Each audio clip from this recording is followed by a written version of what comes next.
right, guys, today we got James. Guys, we are here at the... We are here with everybody that did... Dude, we're here at Win the Storm. How you doing, bro? I'm good, man. How are you today? Dude, great. Doing great. You know how that goes. You had a good breakfast here? Oh, yeah. Their food here is actually pretty dang good, man. Right? I've been happy with it. What do they got? The first day here, we did some breakfast tacos, but the buffet was good.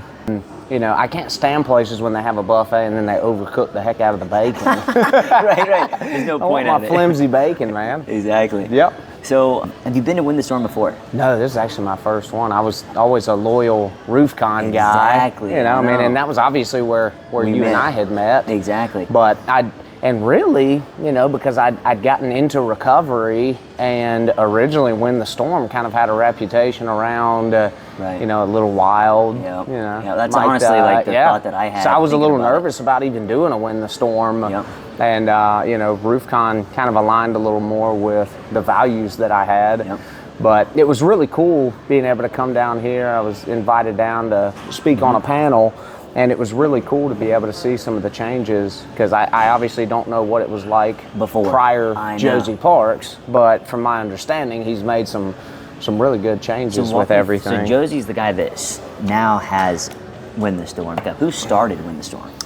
To my knowledge, it was like Anthony Del Medico and some of those other guys. But I don't know what they're up to right now. But they did the Storm Venture Group and all of that stuff where all of that was training. Yep. Yeah, so SVG, I believe. Yeah, I don't know which one came first, if it was Win the Storm or SVG, or if SVG spun off Win the Storm. Huh. Yep. When did Josie take it over?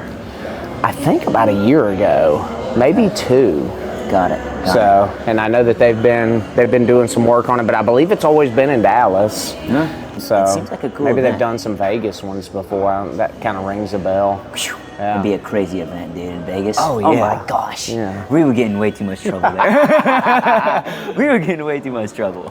Everybody it'd be 10 o'clock in the morning and nobody would be at the expo. Exactly. The whole time. Yeah. They'd still be like, some people probably still be at the tables. Yeah. Like. Oh yeah. Well, and that's one thing that I struggle with still to this day when I go on the road is with, you know, you're having that sense of freedom or being away from home and almost like disengaging from that work mode. And so I really have to keep myself aligned of like, hey, you're here to handle business, and you know, or even having clarity on what you want to achieve. Because I had even had a plan that I was going to map out what my time here looked like, and I didn't do that, and so it's been a little bit chaotic. So I think there's a lot of power in having that clarity. Is that something? Even when you just go to an event, because I mean, life clarity is one thing. We're setting goals, we're planning our day, we're recapping our day, we're seeing what we did well, what went well, what didn't. But even coming to events like this, I think you should. Yeah, I think you should do that. You're getting so much knowledge at you. Like you go to one panel. Oh my gosh. And it's figuring out what knowledge do I take, what stuff is actually going to apply in my business now, what's going to apply in a year, what's going to apply in 5 years, what's going to apply, like, what's going to be something I need to worry about now. Right. So, you know, and that's what I did last year was I kind of made a mental note on, all right, what are my top 2 or 3 pain points that I want to look at service providers or something like that to be able to work through and see what solutions are out there. And so last year's was canvassing because I was going to be hiring some guys to go door to door. So I'm like, my goal here at RoofCon is I want to walk around and check out different canvasser softwares to see what I would like to move forward with, because it's overwhelming with all of the different vendors, and you know, there's only so much business owners, sales reps, whatever, can work on and focus on at one time. So there's usually 2 or 3 conferences throughout the year. So identify what that main bottleneck is and what you need to fix it. Maybe it's a connection with somebody, you know, but figure out what that biggest pain point is, bottleneck is. How did you identify that at that time? Like when you said like you knew that you had to get a canvassing software, like what was going on in your business that said, I need to have a canvassing software and here's how we're gonna tackle it? Yeah, so it was really, I was starting to prepare to make a few hires, and I wanted to make sure that there was something in there where we could track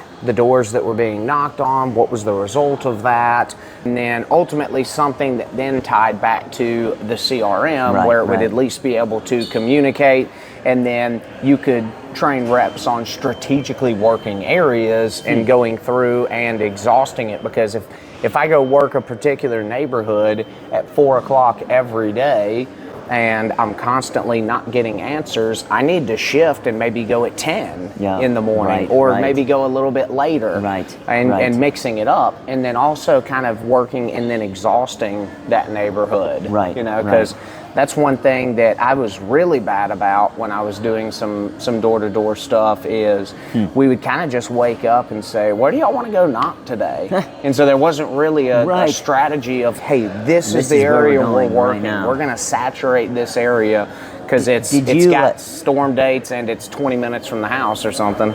So you would, before you didn't have a neighborhood, the app kind of helped you just make it more granular is an easier way to say. Get some focus and be able to potentially draw a territory around it, and then hey, I'm going to be inside of here. We ended up going without SalesRabbit a little bit. It was okay.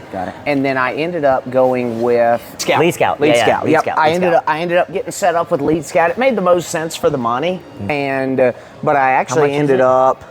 It was only maybe $150 a month for up to 20 users, maybe $300 a month for 20 users or something. It was pretty nice. But does it have Hail Tracker inside of it? I want to say it may now, but and that was what I ended up moving away from Lead Scout, because I ended up just setting everything up in Hail Recon. Because I'm like, well, hey, if I can save that $300 a month, and there's a software that I already have that can do those things, then I can not only identify my sales territory, but I can make sure that it's inside of and you can kind of retarget some of the leads that you already have. Like you're using JobNimbus, right? So like you have all your JobNimbus files inside of Hail Recon? Correct. So like and then they're being monitored as well. And then from there we'll do... Talk to people about that. Like I don't know if anybody knows about the monitoring. Because that was one of the very first things that I set up was the Paragon Storm Protection Program. And so if I go out and do an inspection and they don't have any storm damages, then I let them know, hey, I've got you in my CRM now, and I've got it tied to a software that monitors for severe weather. And so you're going to get people, and this is where a lot of sales guys will miss the boat. You need to tell that customer what they can expect. Hey, there's going to be people knocking on your door. They're going to be telling you they can get your roof approved. They're going to tell you you've got damages. I'm here to tell you, you don't. But I'm an honest, trustworthy roofer. I'm going to stay in touch with you. If I get a notification that your property's been affected, I'll reach out. But these weather maps aren't always, they're pretty dang accurate, but they're not 100%. So if you wake up one day and you notice a shingle's missing, call me. And I'll come over and check it out. Hail Recon has like the live, like the Hail replay stuff. Dude, and that's actually, I've gotten to where that was super effective, because you can actually like zoom in on an area and see where it's at. Like, oh, that was, you know. It's not just the swath, but like exactly where the hail was moving through the swath. That's the coolest part. Because obviously the swath may just bam over the whole city, half inch, 3/4, 1 inch, whatever it is, but then you can zoom in and target some of those neighborhoods. How many people like get into that and you probably don't really know about those extra features? I would probably say a lot. You know, because how many times do you get set up with a software and you get the email for your onboarding call or something, and you're like, I'll figure it out. I'll do it on my own. I'm just going to tinker with it. We're not going to do that. And then, but really, I mean, if you've got the money, when you set up with a software, I would almost even say like, hey, find out, is there a way I can pay extra or get some exclusive one-on-one to where I can understand how to set up all of these features on the front end, you know. And how long did it take you to set up JobNimbus? So I'm always working in JobNimbus, but I think I've done full rebuilds on it probably 6 times.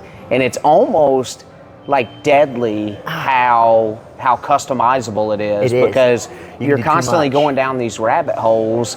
And so what I actually did this year was this past winter, we went and got a cabin with the team, Right. and we all went through and just kind of rebuilt everything, How'd we want it to flow? and did it How'd as we a want it to team, work? correct. And then once storm season hit this year, we're working it, but we're kind of making mental notes. What do we like? What do we not like?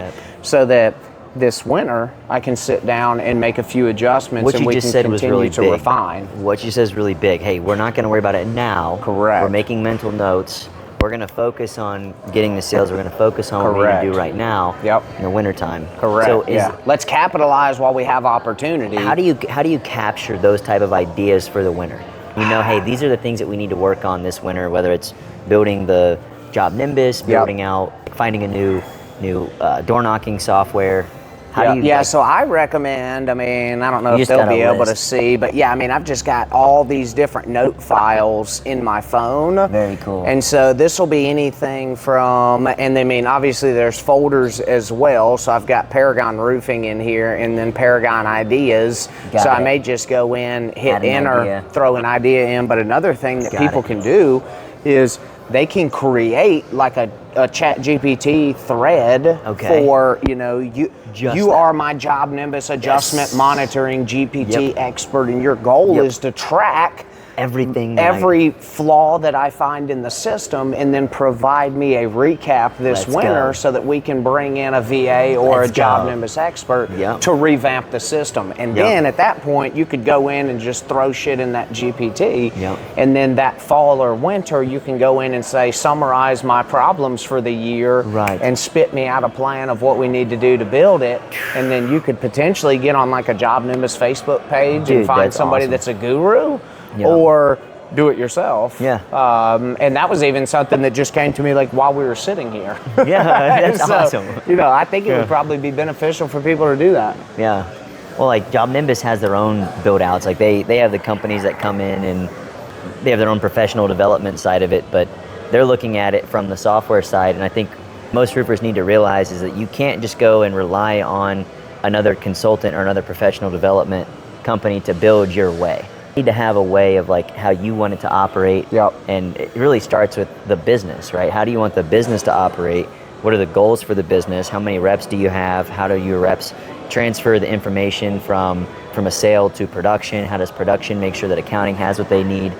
And then you got to kind of tie in all those little key details. And what I always encourage people to do, and this is kind of more on the ops side, is literally from the time a lead exists. Like maybe it's a cold lead, so you need to call, you need to leave a voicemail, text, book an appointment, confirm the appointment. Like jot that down from soup to nuts all the way through. What does every single step look like from start to finish? Because what's going to happen is your SOPs are going to pop right to the top. All of these, if it's something that's more than about 8 or 10 steps, that's a new SOP. And then everything from boom, boom, So boom. explain the difference between a process and an SOP. So the process to me, I'm sure people will define this different, but the process is like actually what you are doing, the steps that it takes, and then the SOP to me is the step-by-step put together document of said process. So if I have a process on building out a retail estimate, then my SOP would have not only that written process, but an overview and a purpose of that. What does the handoffs look like? What key personnel and departments are involved? At the bottom, are there any checklists associated with this? What FAQs do we commonly have in this step? And then refine those. And that's the biggest thing that I had to learn is when I first started, everybody wants to be the guy that goes to 100 million in 5 years.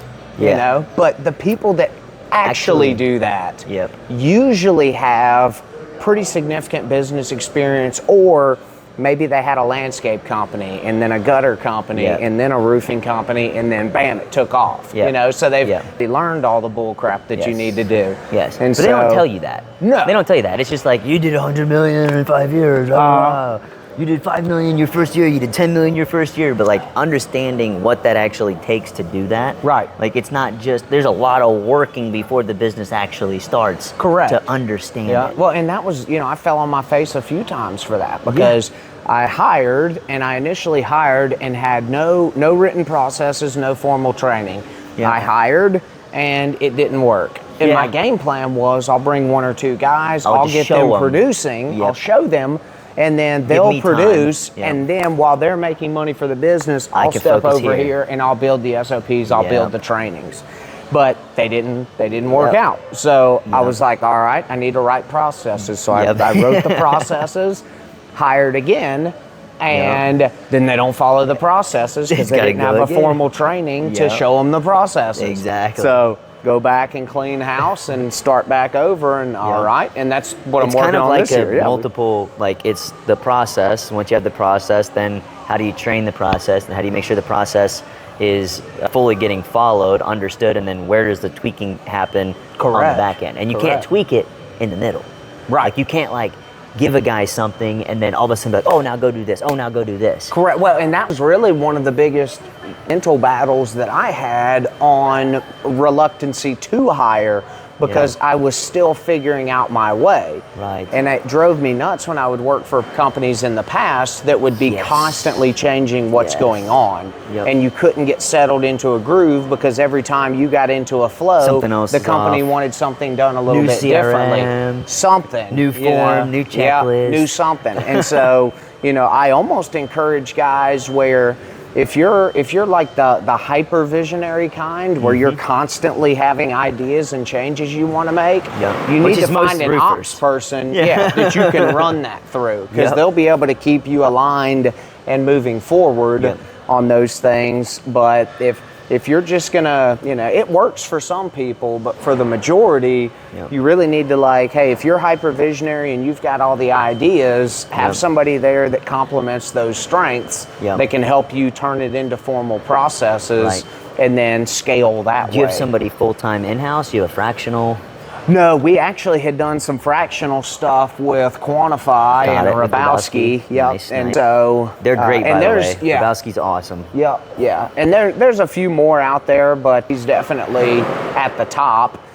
And I think, because I would even say that majority of guys that go out and start their own roofing companies are guys that were good or great sales reps that either felt unappreciated or were like me and they felt like they were doing everything, so they said, I'm just going to go do my own thing. And then I found out that that 30% commission or that 30% profit on that gross pays for a lot. It does. It pays for a lot. Like your 10% commission is great. That other 30 pays for a lot. It does. A lot. It does. And I don't think sales reps understand that because I've made less money as an owner than I ever did as a sales rep. Way more stress. All the liability. Less sleep. Like all the liability, everything. Every single job is your responsibility. When you're a rep, when you're a rep, it's just those are your jobs. And how do you think owners and reps can get on the same page? Like how, like what you said about being underappreciated. That was why I left. That's why I started my roofing business when I was living down in Florida. I realized that I can't just sit here and keep working in a place that I don't feel appreciated, where I don't feel like I'm able to grow.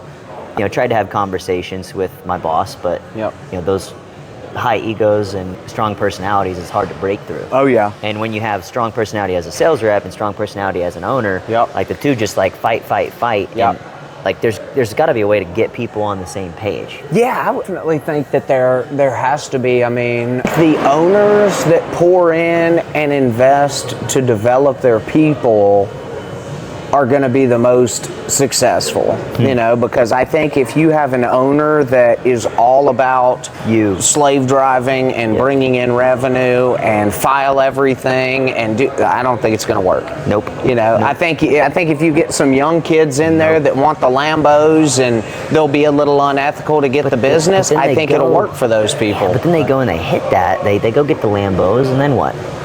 Right. Well, and that's the thing, there's so many people that don't know what it takes to be happy or anything like that. And so taking these young kids out of high school, out of college, and telling them that like this is happiness. Right. You know, Dude, well, and that's the terrible. world that we live in right now. Is you get onto social media and it's all about the things that you have or the little snapshot of your life that you choose to put out on social media. But there's a lot of people that look really happy that want to put in their mouth, you know what I mean, and pull the trigger. And it's just there's a lot going on in life right now. I'm sure you've been there. I've been there. I mean, we're fighting for attention. Our dopamine is being attacked in all directions. Like, you know, we wake up and immediately we've got notifications and urgencies going on. I mean, you know, I've been really trying to focus on having me time early in the morning to get my mind clear and ready for the day, so that you can take on whatever happens. What does your morning routine look like? So I'm normally up, and it's kind of funny because it's shifted a little bit because I was a 4 a.m. club guy. Let's go. I was up at 4 a.m. dude. And oh my God. Well, and you know, it worked for a while, but I needed to find hobbies because I literally, when I started my company, you know, I'm an addict, I'm an alcoholic, and so I'm all in. So I would wake up at 4 a.m. and until 7, 8 o'clock that night, I'm grinding, I'm building stuff, I'm doing this, that, 7 days a week. Do you think that was do you think you were as effective doing that? I think I thought that I was, but I hit a massive wall like at the end of last year. Okay. You know, because I had realized that every single thing that I had built was all around like my business, and it wasn't around building a life or anything like that, or even focusing on like what brings me happiness or anything. It's just I was doing the things that the coaches I was working with were saying we're supposed to be doing, you know, but it was just, I woke up every single day and was just grinding my face off and felt guilty if I went and played golf or, you know, took a day off. You know, I think even to this day, there's probably not a 24-hour period that goes by that I don't get in and piddle with something. You know, and when you're just a sales rep, when it's Sunday, you know, your mind is on Sunday. You're not thinking about anything. Nothing. You know, maybe you're going to the lake or something like that, but when you're an owner, Sunday morning, you know, you should be thinking about God, but you're thinking about that SOP that's broken. The sales rep that doesn't have the training that he needs. So the key thing is keeping the reps in that mindset. Like, they need to be able to know that, hey, these are the things that the owners go through. These are the stressors. Here's the amount of money that it's going to take you to go and start your own business. I think a lot of owners, they don't want people to know what that actually takes because they think it's that easy. And what I did with my reps was actually show them what it is. Like, here's how much money we're putting into marketing. Here's exactly where all the money's going. Like, you guys can go and act like you guys are making all this money, but when the jobs aren't at the right margin, or when you're not staying consistent, the company doesn't benefit at all. And I think that what I realize is that when I'm having conversations with reps to help them get better, to help them get over things, when I was the owner, a lot of times they thought that I was trying to manipulate them to get better for me. Like, you ever have that situation where you feel like you really are trying to work with a guy that he needs to change something in him, but he just can't seem to get that because it's coming from the owner, his boss. And that's where I think it's powerful to bring key people in that can pour into your team. Somebody like you, you know, somebody like Rabowski, because you know, even my wife gets frustrated because she'll and you know her, she'll say something to me, and then you'll say the exact same thing a year later, and I'll come home talking about how well what you said landed. And she's like, dude, and she's like, bro, I've been telling you that for a year, you know. But it's just sometimes it just has to come from somebody else, or when you're in a different emotional state or vibrational state, whatever it is, to where you can receive that. You know, how do you get in a different vibrational state? Like, when you know that you're not taking information in, what's something that you can do to recognize that I'm not in this state to be able to receive the energy that other people are giving me? I'm on my own zone. I'm paying attention to too much noise and not frequency. What are some indicators for you? So I'm big. Normally, like if I'm feeling distracted or doing something like that, I tend to shoot back over to some Andrew Huberman stuff there and do the deep breath in, you know, like a and then like a sneak a last little breath in, and then a really slow exhale, and then doing that a couple times just to, you know, lower your state and be able to reset. And there's also a few, you know, I'd actually sent my mom and wife, there's a few different like tapping things that you can do. And really you're just bringing yourself back into the present moment and understanding that everything is okay. Right. You know, because look, we're all still here. You know, you've been through some shit. I've been through some shit, but we're still here. Exactly. You know, and if we're still here, it means that God's not done. Yes. You know, I mean, there's still work to be done. Yeah.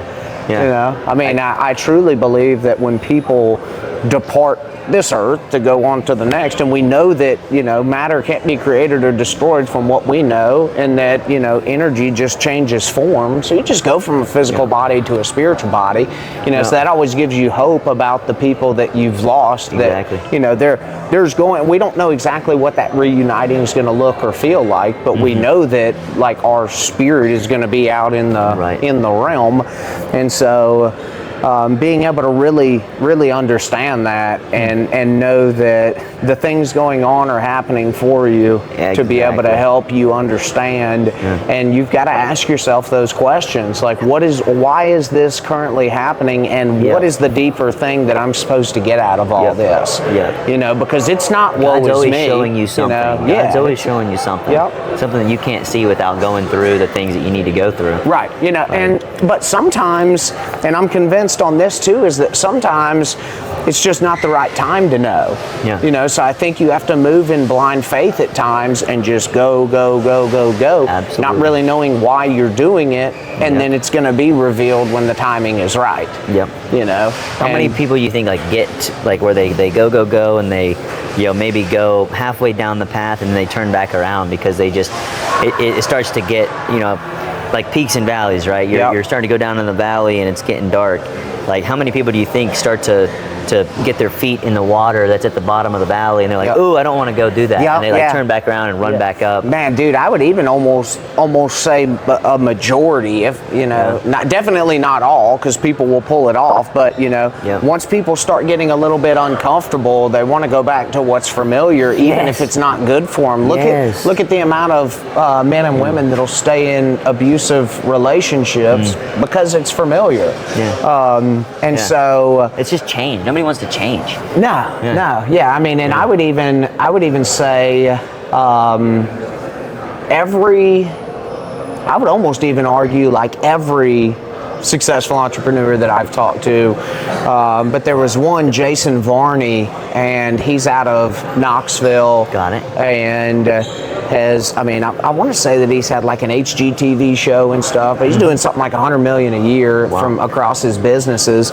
And hearing him say that he just literally had to he was just too dumb to quit. He's like, I probably should have. But I was too dumb and I stayed going, and it finally paid off. You know? And so I think a lot of people will go head down on something, and then 2-3 years in, they're not a multimillionaire yet. So they're like, oh, I knew this wasn't for me. You know? But you've just got to keep pushing. You know? I mean, just be too dumb to quit. And just go. Or recognize like why, really it's like, why are you doing it? Like if you can get down to like the real reason why you keep going. Like that guy, there was a reason that he kept going and he kept going and he kept going and he kept going, right? Like he had you have to get purpose. outside of yourself. You know, because if you're, and you know, and that was one of the biggest things for me is when I was going head down and working from 4 a.m. to 8 p.m. The reason that I did burn out is because I was just building it for me, and I was enjoying doing it. But then, you know, you've got to have something that you might say that, like, hey, I'm doing it for these things. Correct. I'm doing it because I want to be able to give back to charity. I want to do this. When really it's like, I want to do that because that's me. Right. Like it's me doing it. Like that's me doing it. I can say I feel great about once you recognize that. Yeah, and I don't really think, I mean, even if the reason you want to grow your company is so that you can have financial freedom, that's fine. You know, I mean, that's great. But in order for that to actually be a thing, you're going to have to do it so that other people can have financial freedom, and then as a byproduct, you'll have it. Exactly. It really comes back down to what can you do for others. 100%. 100%. You know, and every time that I notice that I'm in a bad state, mentally, physically, whatever, it's usually when I'm operating from a place of self and not from a place of service. Yeah. And it's usually the times when you really are trying to do right by people. Like, it's usually the times when you're like, man, I just made this decision to help this person. I just did this for this person. And then all of a sudden you have like all of these things start to collapse all at the same time. Like, wow, I really am doing this for me. I really am doing this for my image, for my look, how I feel about myself. I need to like be able to cut that off. And it's almost like there's like white and black, and it's living in the gray area. Right? It's like, how can you walk the gray area of knowing that there are decisions that you consciously make for yourself, but why? Right. And how can you make sure that those decisions that you're making for yourself are always going to have an impact on everyone around you? And I'll tell you, if you don't change your circle and the people that you're around that get you thinking differently, you're never going to make that change. Because you don't know how. And not just thinking. I think it's like, it's thinking, and then like being able to get in front of you when you're trying to lie to yourself and make excuses to yourself. Someone to recognize, like, dude, you're full of crap right now. Right. I think what you're doing and what you're saying, it just doesn't add up to what you're really trying to do. Correct. Well, and a good coach will pull your card. You know, from a place of love. Exactly. You know, of like, hey, this is not what we talked about. Nope. But you know, I think a big fault that a lot of these personal development groups have is, you know, let's say I want to go somewhere differently. You know, here's A, here's B. You know, if I'm wanting to go from A to B, a lot of these coaches will be like, well, we just need to map out a plan for you to work to get you to point B, and then hold you accountable to that plan. But these coaches need to go back further, because your thoughts are going to create the belief systems that support the actions you take every day that are moving you towards your goal. So if you don't go back all the way to reprogram the thoughts that are creating the beliefs and identity you have, you're never going to be able to work this plan. It's just not going to work. You know, you've got to go back and work on your affirmations, do the deep self-help work, and understand that you may have your breakthrough in 60 to 90 days, but it may also take years. And it's okay. It's okay. It's just life. As long as when you're moving, you're getting a little bit better each day. And nobody can tell you that. Like, you can't go to any coach or any business development guy out there and get the easy pill to solve all the problems. Like, there's this is when it's going to fix it. Correct. It's simply like, you know what you need to do to change, and you need to change those things in order to get better, simply. Right. And step by step. Step by step. As long as I'm just getting a little bit better. First, it's recognizing. Incremental change. And then changing. And then knowing, being able to admit, hey, wow, I did mess up. I fell back a little bit. Like you. And then that's okay too. Like having the grace of like, man, I really dropped the ball today. But if you're not taking that time in the evening to reflect on what went well and what didn't for the day, you're not gonna see those things. You know, so you have to be able to track, like, oh, I got up this morning and overslept. I didn't do my routine. I didn't get locked in mentally. The day was chaotic. I snapped on my wife. I snapped on an employee. I ignored some client calls because I wasn't in a good headspace. And it all went down to the fact that maybe I didn't plan my night before. And so you can reverse engineer a lot of that back down to like, holy cow, because I didn't do this, I allowed it. Have you ever like justified not doing the routine or not doing something that you should have been doing by something else that you thought you should have been doing? And I would even say that we got stuck in that loop. Like, like we are the best salespeople to ourselves. You know, we can close the shit out of ourselves. You know, we'll be like, well, I don't, you know, I would do this, but you know, and even with drinking, you know, when I was drinking, you would be like, I'm gonna drink when we're celebrating something. And then your definition of a celebration would change. Or, you know, hey, I had a bad day, so I'm gonna have something to drink. Your definition of a bad day. Bad moments. And so all of a sudden we change it to fit whatever our emotional state is at the time, as opposed to developing the habits and the standards of this is what we're doing all the time, regardless. Period. You know, and really it's funny because I was the worst about flossing my teeth.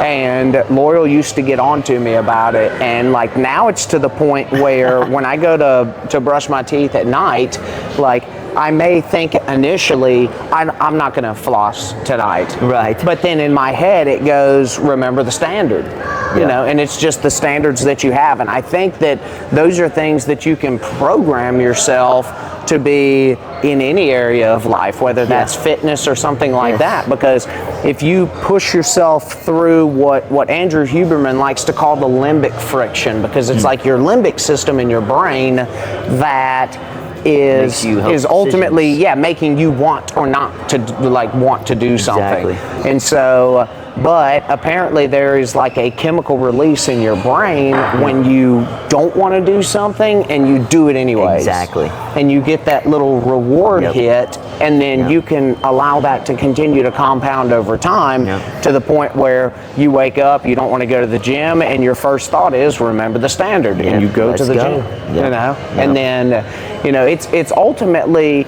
just getting clear on the life that you want, and then what it's going to take to get there, and then what thoughts, and beliefs, actions, whatever, and then who can I surround myself with that's there that can help me reprogram my thinking and my mindset to where I can achieve that. You can keep adding those little micro stressors and those things around you that you don't want to do.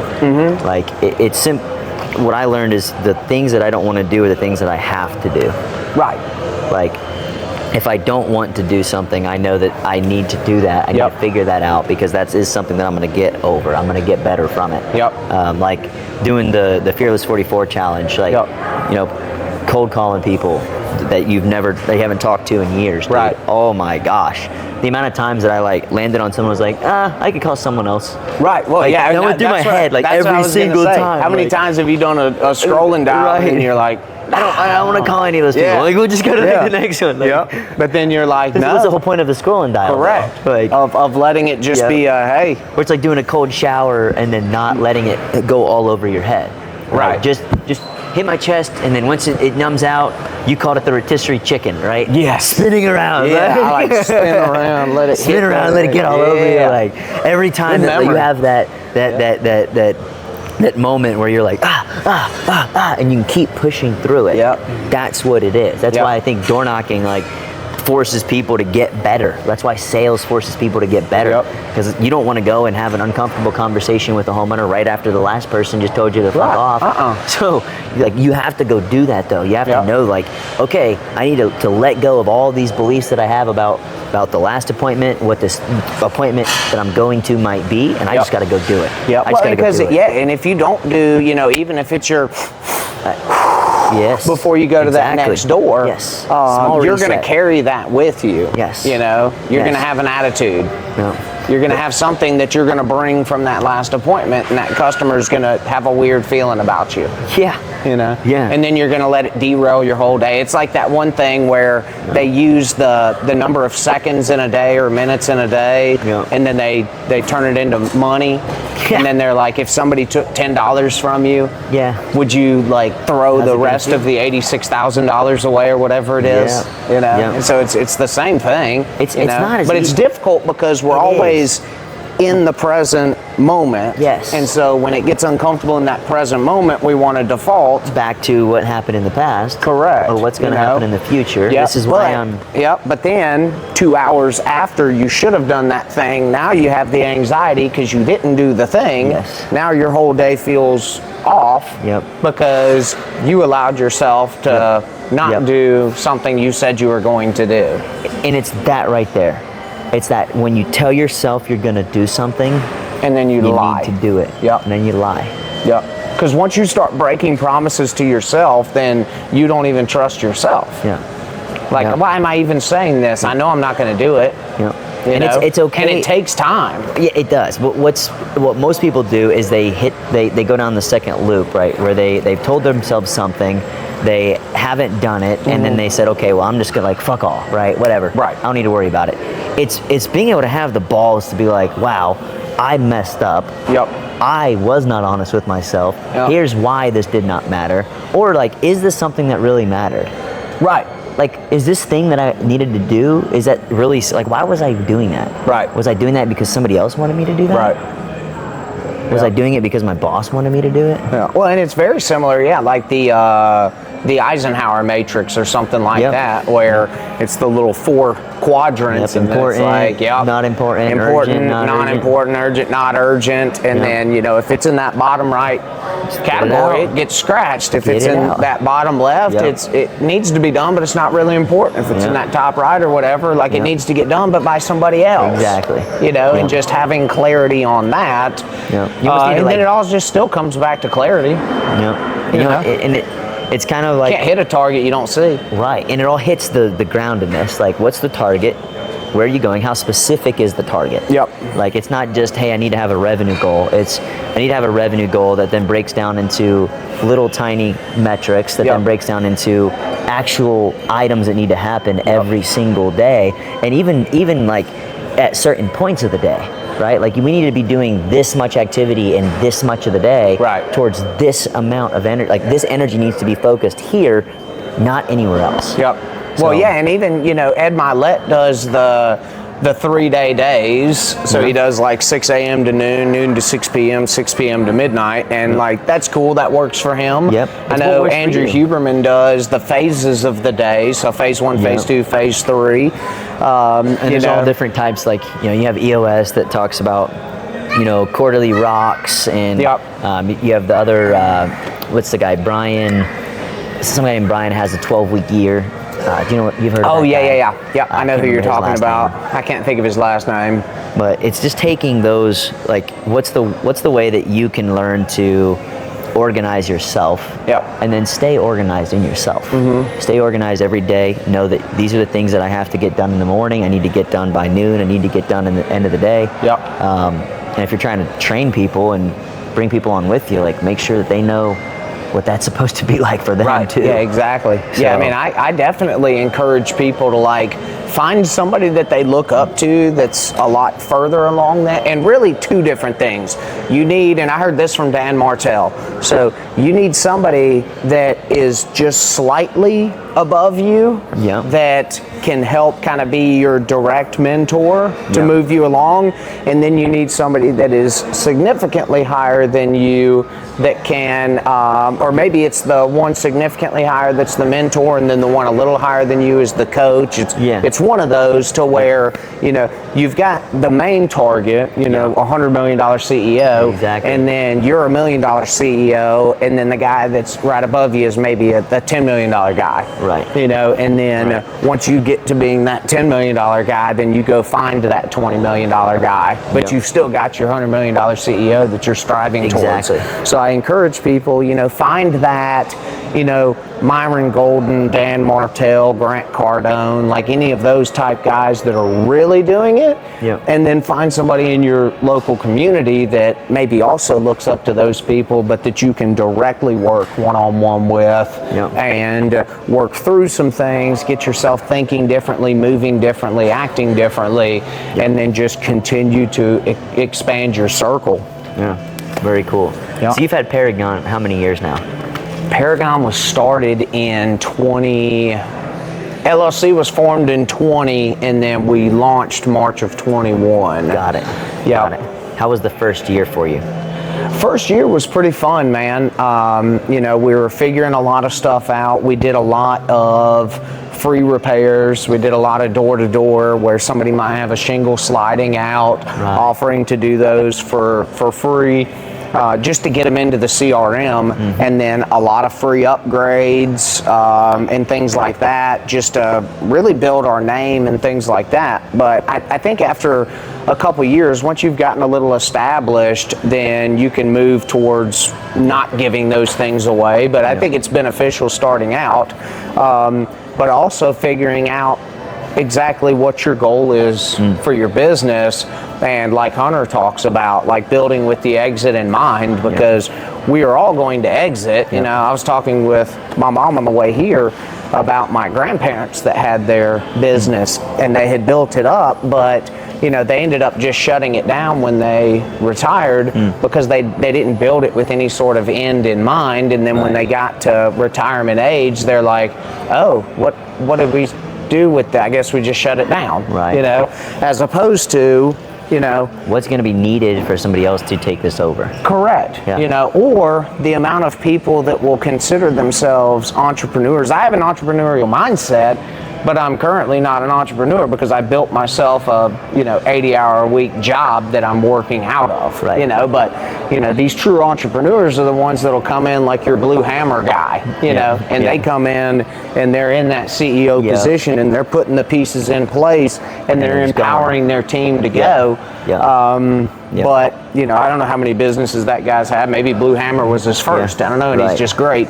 But I would argue that it's probably not his first. I would argue it's probably not. But it's okay for things to take time.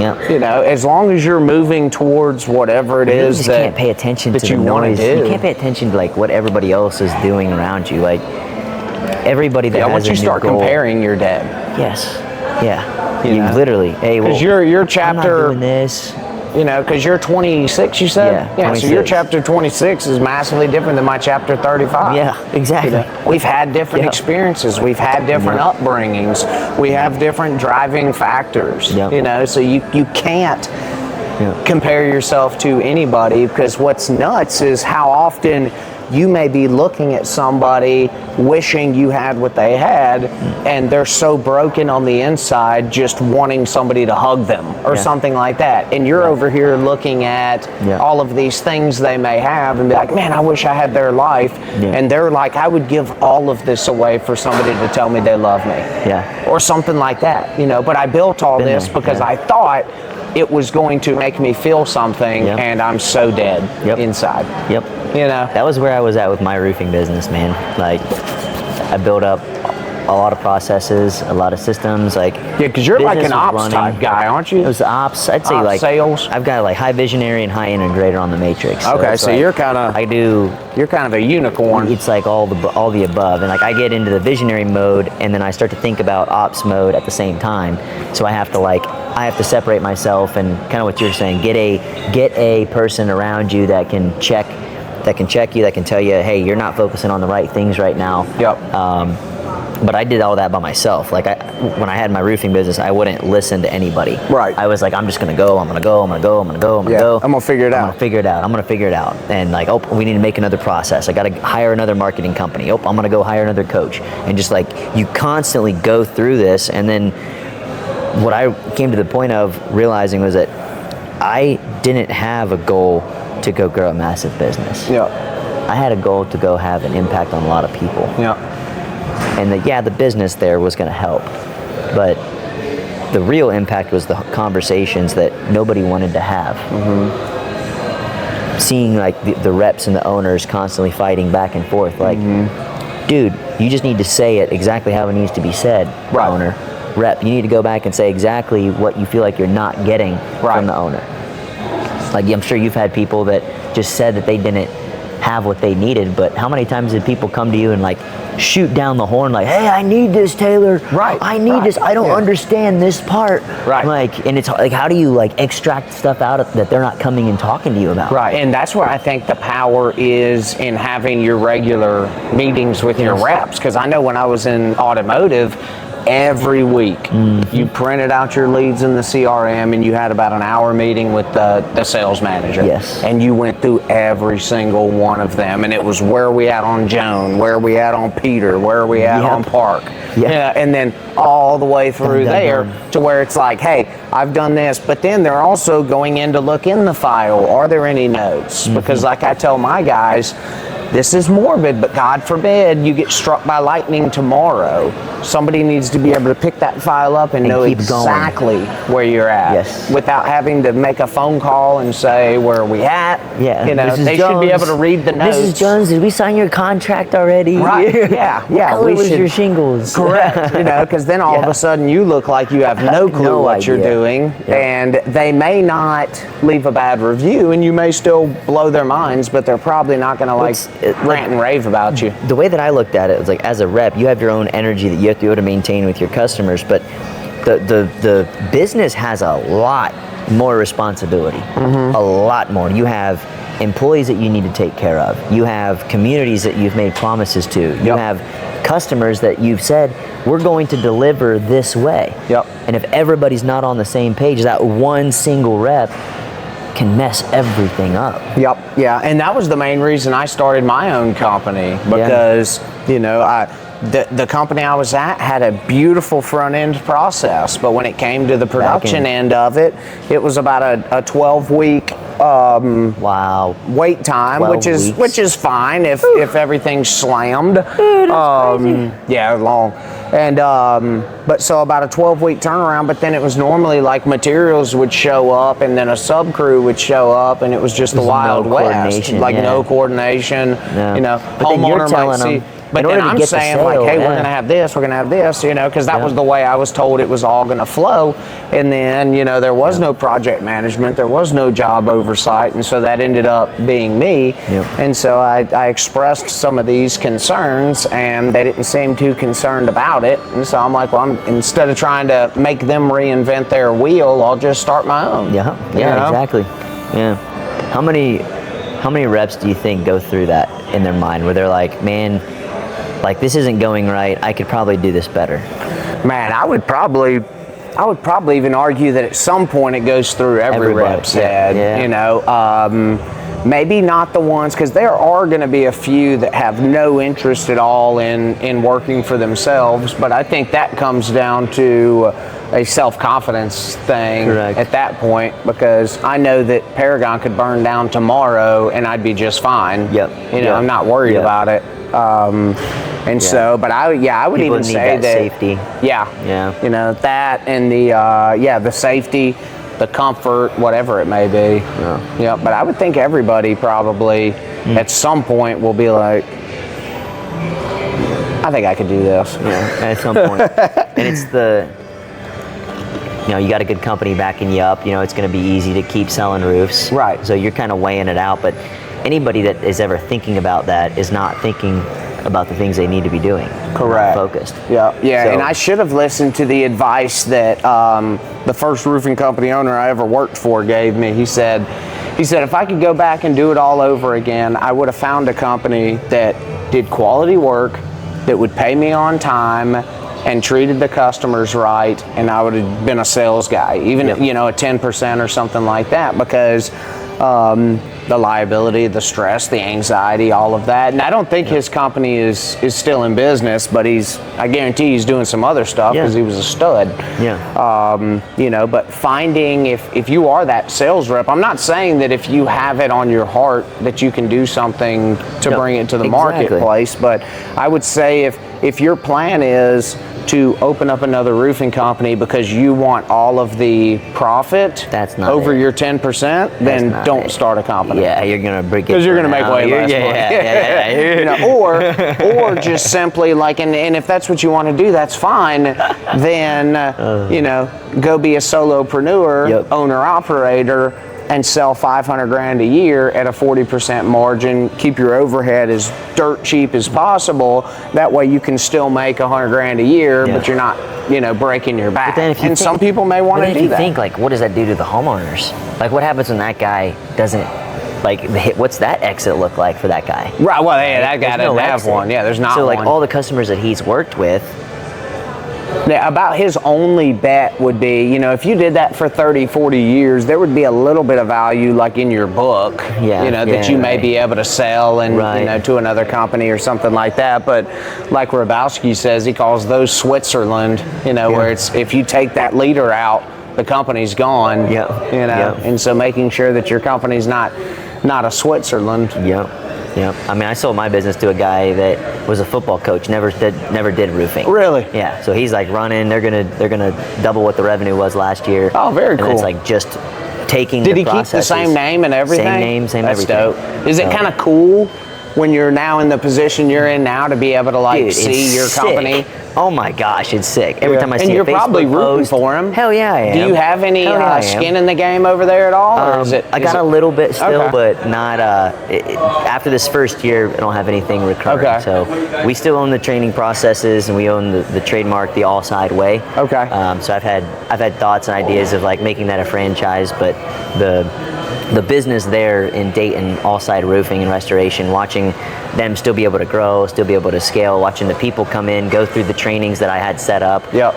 Like I got, DeCellis was answering phone calls for them and still helping with some of the office work. Okay. So I would get to see videos of the new guys going through all the training processes. That's dope. Like I never got to meet them. Right. I never got to meet them to get to know who they were, but they're going through all the training that I built out. How many employees do they have now?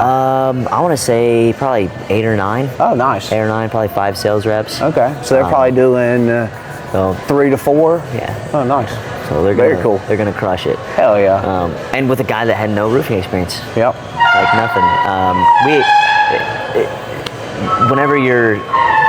When I sold the business, I cried the day I signed the papers. Yeah. Because I was like, man, what am I doing? Am I, trying to get into the consulting space, trying to get Home Doctor. I know that everybody wants to see a big, massive success story. Right? Yep. They want to see the $100 million guy. But in order to give the perspective that the $100 million guy has, you have to go through every single thing that he's been through. Yep. And that's usually not just the roofing business. Yep. Right? It's 10 other businesses, it's 5 other different softwares, and it's understanding it is a lot. So Right. It was I thought I was going to be kind of shooting myself in the foot a little bit with selling it, but at the same time, it was also like a burn the boat situation. Like, correct. I know that It's gotta this work. is a bigger purpose. This is what I'm supposed to be doing. Yep. And it has to work. So Yep. I can't have something else on the back end that I can just go in and go blow up, make a couple $100,000 each year, and if I have that comfortability here, I know that I'm never going to make that go. Right. So yeah, and I mean, and that's the biggest thing is, you can build a good life doing the normal American way with a 9 to 5, invest your money, work till retirement, and retire. Like, you can be okay with that. But if you're watching this and you know that, like, I just don't feel like that's for me, listen to that. Yep. Like, explore that. But if you are still in a 9 to 5, you need to be studying things like sales, negotiation, business finance. Like, learn the skills that you're going to need while you're in your 9 to 5, maybe mapping out your business plan. But again, you're setting a smart goal with a smart target of, I'm leaving at this day, and this is what I'm going to be doing. But I think I would even encourage anybody that's planning on going to start a roofing company is, before you make your first hire, make sure that you have absolute clarity on your financials. Like, make sure that you can filter, you can do anything, like your leads are being tracked, your conversion rates, closing percentages, like every bit of financial data on some kind of like either Power BI dashboard or something where you can see your financials. Because what you don't want to do is scale to 3, 5, 10 million and have no clarity on your financials. Because the second you go to get acquired by somebody, that's going to crush your valuation. And they may even look at it and you may be stupid profitable, but they're going to be licking their chops because you don't know you're stupid profitable, and they know that you don't know you're stupid profitable. So they're going to go eat you alive, because they're going to be like, well, you would be worth 20 million if you had clear financials, but we're going to have to bring forensic accountants and all these people in to clean this up. So we're going to be about 10. But if you had those bulletproof financials, it's going to really blow up. I mean, if you've got your bulletproof financials, your clear systems, processes, trainings, a CRM with a book of business in it, you can sell it. Absolutely. It's sellable. What's the end game for Paragon? So I want to grow Nashville, but more so, I've been getting a lot more people reaching out on public adjusting work because I've obviously got my PA license, and obviously I want to stay in the game, but I'm feeling like I'm being led more towards, obviously being able to create content and stuff around these insurance changes and things like that to be able to help reps and owners navigate some of these changes, because it's not like insurance is going to stop paying for roofs. It's not like storms are going to stop happening. Yeah. And so I don't think the answer is what a lot of these guys are doing, where they're pivoting a full retail model. No. You need to have both. You have to know both, but have clear processes Correct. on both. But then also have it to the point where you can go meet with your client and say, here's what you've got going on, and if it's enough damage that it makes sense to get a claim going, explain that nowadays you have to be involved. Yes. If you don't want to fuss, put your foot down, whatever, you need an insurance expert that can handle this. You have to. Like, you but can't if you're one of those that, correct, you if can't you're just one of cry those about like you're cool with putting your foot down and saying, hey, you owe me this damn money, I've paid good money on my premiums, then you can get it approved. But if you're not combative, you better bring a PA or somebody like that in, and make sure that claim can be worked effectively. And so just letting people know that, getting your homeowner involved, you can still move these things along. You just got to set the right expectations. Let them know what's going to happen. Oh yeah. I was talking to somebody the other day and I said, I hope this isn't the case, but on average, most of my clients were friends for 60 to 90 days in the claims process. But I said, it can take 6 to 12 months in their face, and I'm like, I said, but I have to tell you, because I don't want 6 months from now you saying you said this was a 2 to 3 month process. Yes. I want you to know that on average, it's 2 to 3 months, but it can go 6 to 12. Yeah. But if you want to speed it up, here's get what angry. you can do. Yeah. Here's what you can do. Here's what you can do. Here's how I'm going to help you with it. Yep. Yeah. And also just making sure that you're not telling people they've got a claim if they don't. Yeah. Because that ends up putting you in an uphill battle. Yeah. All of a sudden you've sold to this customer how destroyed their roof is, and really it's just not ventilated well, and there hasn't been a storm there in 3 years. Yeah, right. You know what I mean? Or they got lichen all over the roof, growing in the granules. Like, look at all the hail everywhere. Everywhere. It's not damaged. Correct. So. Yeah. But it's kind of that, like, it really goes back to training. Like, if you as a sales rep have a company that isn't giving you the training to know exactly what the difference is between heat blistering and lichen and hail and thermal cracking, there's thermal cracking isn't wind creasing, right, and like you're never going to be able to get an insurance company to say that it is. So what most guys do is they go up and they rip the shingle, or they're like keep fighting and yelling and forcing that adjuster to try to understand something that they're never going to be able to agree with. And then I'm glad you said that, because I also think that with a lot of these changes with insurance, if you're a contractor that's working some of these claims, there's time limits on these things. There's suit limitations on when that homeowner can file a lawsuit if they need to. So bringing in public adjusters at certain times. If you've presented the facts 2 or 3 times and that carrier is still saying, we stand by our position that the roof's repairable or whatever, bring that expert in immediately. Don't drag this thing out. Don't let your ego I can get this approved. Like, bring an expert in. Do right by the homeowners. Correct, because you're going to screw the homeowner. You made a promise to them. Because you want to be the one that gets it approved and brings it to the promised land. Get somebody involved so that file can move. Set the right expectations. Let people know that that's a possibility. It's a possibility. Why do you think guys don't want to go and tell homeowners that it could take 6 to 12 months? I think they're afraid the homeowner's going to not want to move forward, and they want to tell them whatever they need to get them to sign, even if it's not really what's actually going to happen. As opposed to telling them, hey, because present to this obviously have your initial meet and greet to find out what their issues are. Make sure that initial conversation surfaces their hot buttons and buying motives, so that when you do go to present, you can present to those hot buttons, but then you can also just let them know that this is how it's going to be, but be okay with them not moving forward. Yeah. You know, if you can get to the point as a sales rep, even if it's not true, like you're fixing to have your car repoed, they're coming to take your house, but if you can not care whether that customer buys, you're going to sell so much more. So much more. Because you're not having sales breath with them. You know, you're just like, hey, here's your options. Which one works best for you?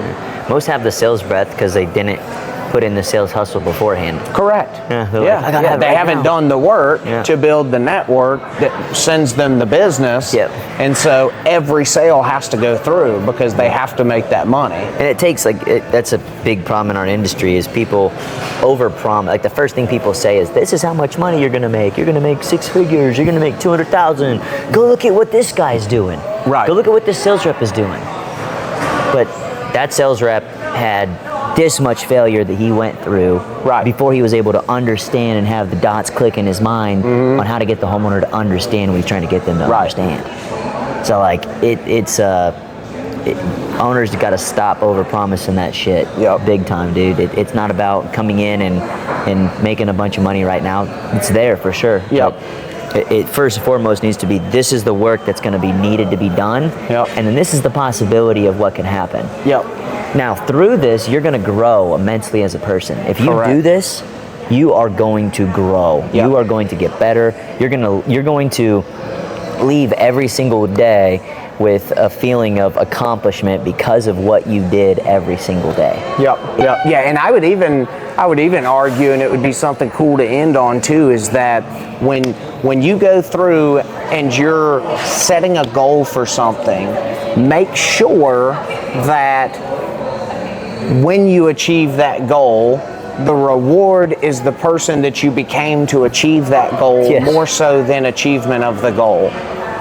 Set a goal that's going to require you to be different for that goal to be true. Absolutely. In a good way. That's massive. I mean, don't say like, I'm going to be a crackhead. That's easy. So sum that up. Ending on that, set a goal that's going to require you to become better to achieve that goal. Good stuff, Taylor. Appreciate you, dog. Absolutely. We'll have to do this again.